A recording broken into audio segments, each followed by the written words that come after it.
میرا یہ ماننا ہے کہ اسلام کا پھلنا پھولنا تلوار سے نہیں بلکہ ولی خدا امام حسین ابن علی علیہ السلام کی قربانی کا نتیجہ ہے۔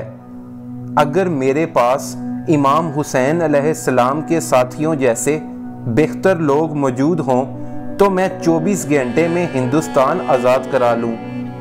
اگر ہندوستان کو آگے بڑھنا ہے تو امام حسین علیہ السلام کے نقش قدم پر چلنا ہوگا۔ واقعہ کربلا نے حق و باطل کے معاملے میں عددی برتری کی اہمیت کو ختم کر دیا ہے۔ واقعہ کربلا کا اہم ترین درس یہ ہے کہ امام حسین علیہ السلام اور ان کے رفقا خدا کے سچے پیروکار تھے۔ قلیل ہونے کے باوجود حسین علیہ السلام کی فتح مجھے بہت متاثر کرتی ہے۔ امام حسین علیہ السلام کی قربانی کسی ایک قوم کی نہیں بلکہ سب کے لیے ہے۔ یہ صراط مستقیم کی اعلیٰ ترین مثال ہے۔ کربلا کا خون آلود میدان یاد دلاتا ہے کہ وہاں خدا کے پیغمبر صلی اللہ علیہ وآلہ وسلم کا نواسہ اس حال میں شہید کیا گیا کہ بھوکھو پیاس کا عالم تھا اور اس کے ارد گرد لواحقین کی لاشیں بکھری پڑی تھیں۔ یہ بات گہرے جذبات اور صدمات کا باعث ہے، جہاں درد، خطرہ اور موت تینوں چیزیں ایک ساتھ رونما ہو رہی ہوں۔ امام حسین علیہ السلام ان تمام انقلابیوں میں ممتاز ہیں جو گمراہ حاکموں سے گڈ گورننس یعنی اچھی حکومت کا تقاضا کرتے تھے۔ اسی راہ میں انہیں شہادت حاصل ہوئی۔ امام حسین علیہ السلام کا انقلاب پسے ہوئے طبقے کے لیے جدوجہد کا راستہ روشن کرتا ہے، سوچ کو توانائی دیتا ہے، گمراہی سے نکالتا ہے اور حصول انصاف کے لیے سیدھے راستے پر ڈال دیتا ہے۔ سانحہ کربلا نے تاریخ محمد صلی اللہ علیہ وآلہ وسلم میں خلافت کے خاتمے کے بعد بھی اسلام کو انسانی ذہنوں میں زندہ رکھا ہے۔ کربلا کی تاریخ نے نہ صرف استبدادی خلافت کی تقدیر کا فیصلہ کر دیا بلکہ محمدی ریاست کا اصول و معیار بھی متعین کر دیا، جو ابتدائی خلافتوں کے بعد کہیں کھو گیا تھا۔ امام حسین علیہ السلام پر مکہ سے کربلا تک کئی بار چھپ کر حملہ کیا گیا۔ ان کے خاندان اور اصحاب پر بھوک پیاس کا ظلم اور شہادت کے بعد ان کے جسموں کو پامال کیا گیا، لیکن حسین علیہ السلام نے صبر سے جام شہادت نوش کیا، پر یزید کی بیعت نہ کی۔ میں نے 20 سال جیل میں گزارے ہیں۔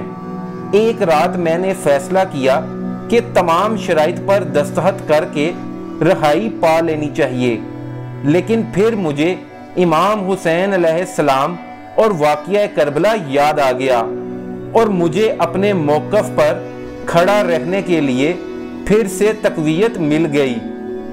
امام حسین علیہ السلام کی مظلومانہ شہادت اور کربلا کے دل خراش واقعات ایک سرد دل انسان کی آنکھوں میں بھی آنسو اور دلوں میں ہمدردی پیدا کر دیتے ہیں۔ یہ کتاب خالصتاً علمی، ادبی اور تحقیقی کام تھا جسے علمی بنیادوں پر ہی کرنا تھا، لیکن اس کام کے دوران میرے دل میں یقیناً امام حسین علیہ السلام کی عظمت رچ بس گئی ہے۔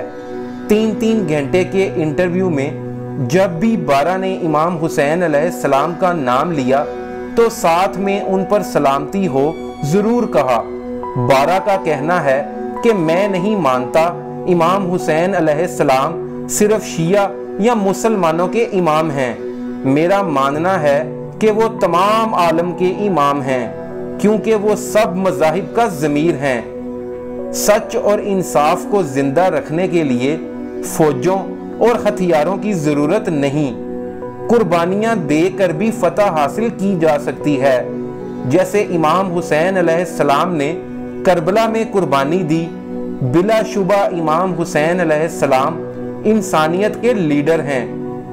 امام حسین علیہ السلام کی قربانی کسی ایک ریاست یا قوم تک محدود نہیں بلکہ یہ بنی نوع انسان کی عظیم میراث ہے۔ امام حسین علیہ السلام نے جہاں خیمے لگائے وہاں دشمنوں نے ان کا محاصرہ کر لیا اور پانی بند کر دیا۔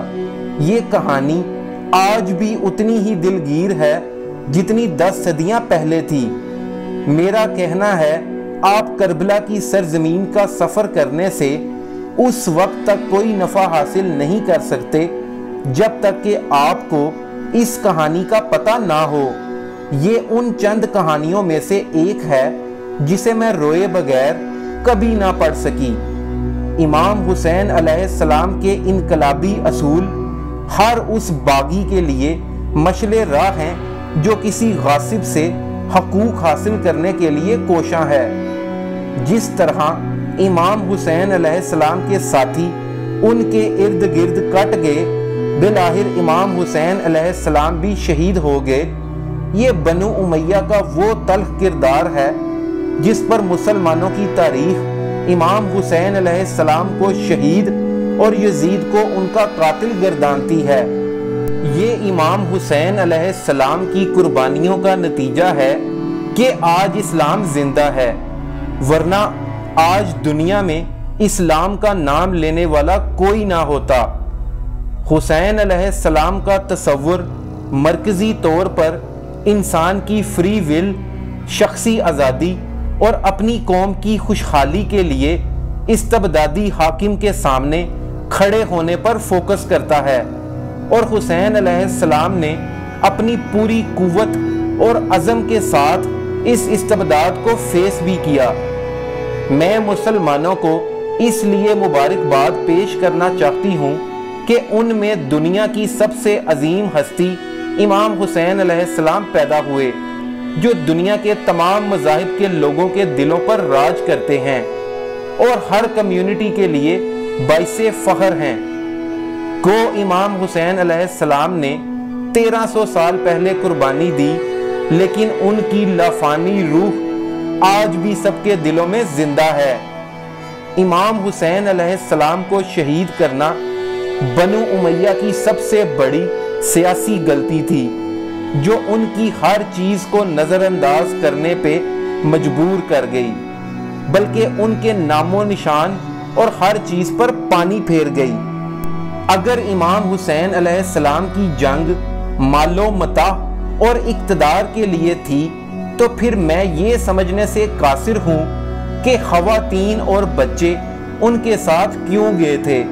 بلا شبہ وہ ایک مقصد کے لیے ہی کھڑے تھے، اور ان کی قربانی صرف اور صرف اسلام کے لیے تھی۔ جدید اور قدیم دنیا کی تاریخ میں کوئی جنگ ایسی نہیں جس نے اتنی ہمدردی اور پذیرائی حاصل کی ہو۔ صرف یہی نہیں بلکہ معرکہ کربلا سے امام حسین علیہ السلام کی باوقار شہادت کے علاوہ بھی دیکھنے والے کو بہت سے اہم اسباق ملتے ہیں۔